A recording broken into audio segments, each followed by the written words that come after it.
Happy New Year, everybody. Ooh, ooh, ooh, ooh.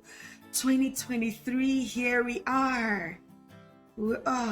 I'm so excited. 2023, can I be very honest? 2022 was my best year ever.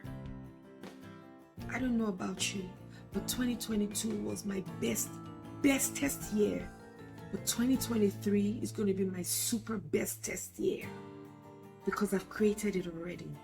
What have you created? What have you seen as your 2023?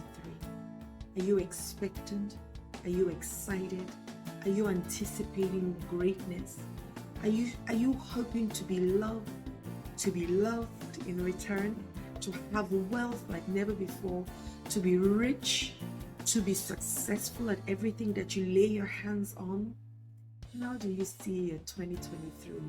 Have you written out your New Year resolutions just like you did in 2022 and you didn't touch? This year, can you just pick one thing on that list and focus on only one thing and become it until you look at the other list? Throw every other thing on the list away.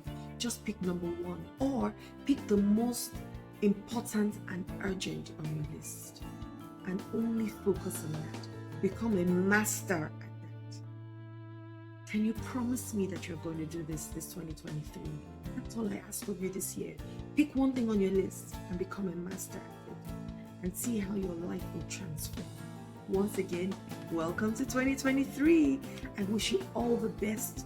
I wish you everything that you wish for yourself, and I wish you a bit more. I hope that you see yourself for who you truly are, which is love at the end of the day, which is compassion, kindness, friendship. That's who you are. And I hope you see yourself as that. And as you give love also, you receive love in every area of your life. You receive increase and abundance in every area of your life. My name is Adeola Kingsley James, and I'm so excited to walk 2023 with you and share greatness, goodness, blessings, and value. Have a wonderful year. Mwah. Love and light.